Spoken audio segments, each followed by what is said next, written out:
Opa was an amazing person who stressed family above all. He always made it a point to get everyone together comfortably. He would take all the Einklach out for lunch on Fridays, which is like one of my fondest memories. Going to Mendelssohn's Pizza, getting a walkie-talkie, getting some toys. He would greet everybody in the street with a smile, whether he knew who the person was, whether he didn't know. He always made everybody feel like $1,000,000. And family above all, chesed, tremendous, tremendous bal chesed. He was Isaac Tzibor. He had his whole office with all his files and everything. He was very organized at the very top of it. Like he went above and beyond in all his chesed endeavors, whether it's Torah Tamima, whether it's the Almanim Yisaimim he helped, the Shmaya school, and all the other tzedakahs that Opa was involved in. Torah also, he took his shiurim very seriously. He had his whole library of tapes, his daf yomi. He made sure to learn with all the Eid Klech also, doing the parsha, preparing everyone for their bar mitzvahs, even motivating us to continue laning after our bar mitzvahs that he felt was very important. A couple of memories that I have that personifies what Opa was as just a wonderful, well-rounded yid, businessman, family man, so on and so forth. He was always very, very methodical how he went about any scenario that came up in his life. And, like I realized that through all the stories that he would tell us. Yiddishkeit took precedence over everything. He was always adhere to halacha, kashrus, minyanim, even when it was difficult. Like, for example, when Opa was in the army, he had an inspection at night, a surprise inspection. And for those surprise inspections, he had to shave before the inspection. Opa would not use a razor. Instead, he used the cream. It was late at night. He couldn't see everything. He left the spot on, and he didn't realize that. He didn't feel it. He went out to the inspection. As the general was walking out through, he was like, Wiesner, what happened to your face? It's all burnt. It's all splotty. So they sent him to the infirmary. At that point, he ended up getting separated from his unit. His unit went to D-Day. Unfortunately, they were all killed. And basically, just listening to that one point of halacha saved his life. But in his anivus, when he told over the story, he just told over the story like, yeah, I didn't have the opportunity to go to Europe. I would have loved to go to Europe and help real the from the concentration camps and be involved and be more involved than he was. Like, he'd always wait on him that he didn't have that opportunity to go.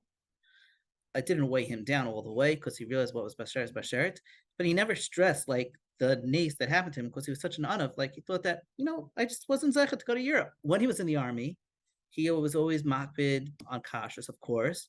And he also, that's basically where he learned how to cook. He fended for himself, and he would tell him about all the dishes that he would make, his barbecues and everything, which he remembered very fondly. Fast forward, when it came time for him to go out and work, he was always very, very honest in how he dealt with his employers and employees as well. But when he started off working for other people as he was learning the business. He got one job for either Fry Yidden or Gaim or whatever. They told him, listen, straight up, I'm not going to be able to work on Yontif. I'm not going to be able to work on Shabbos. I am a very good worker. I could do everything that you're asking me for. If it works for you, it works for me. He gets the contract back, and they gave him off on Shabbos. They gave him off for a first day's Sukkot, second day's Sukkot. First day's Pesach, second day's Pesach. First day Shavuos, second day Shavuos. So, he could have milked it, got 2 extra days of vacation, but instead he went back to them and he pointed out the mistake and just settled everything. And he had very fond memories of his experience over there. He used to write down the inventory in Yiddish and Hebrew or whatever, so they were very, very sticky. When it came to starting his business, he wanted to make sure he had enough runway to be able to support himself and also support the business, which is not a simple thing. He had the house on Webster Avenue where they were all living. He ended up, instead of staying in the house, he ended up going and renting the apartment where he was and then becoming a landlord himself for Webster Avenue and renting it out just so that he'll be able to support himself as the business got off the ground. That speaks volumes to the way that Opa just managed his finances. And, it's something that we could all learn with, especially, if we are working on our careers, you just always have to make sure that you have enough runway to do what you want. And, Opa was able to convince Oma somehow to move out of their house. I don't know how he was able to do that as far as midas are concerned, and the way he was able to navigate dealing with people. Still remember Rebbeim from Tartamim coming over to me and telling me how Opa was able to ensure that whatever they needed was taken care of. Like, for example, Opa got up and he told Rabbi Merkolos, he told the Rebbeim, I am going to make sure that you did not miss another paycheck. And I guarantee it, which was an unbelievable thing for Oprah to do because, that's a tremendous undertaking. But because Opa was able to get up there and say that I guarantee it, and then he was able to go to all the other Balapats and saying that, hey, listen, I'm guaranteeing this, but we all got to make sure that this happens. And you don't have to worry because they're going to, Tarek was never going to miss a paycheck because I guarantee it. Just, contribute a little bit towards the effort. And he was able to bridge the gap. And Cole's man that Opa was involved, Tarek would never missed a paycheck.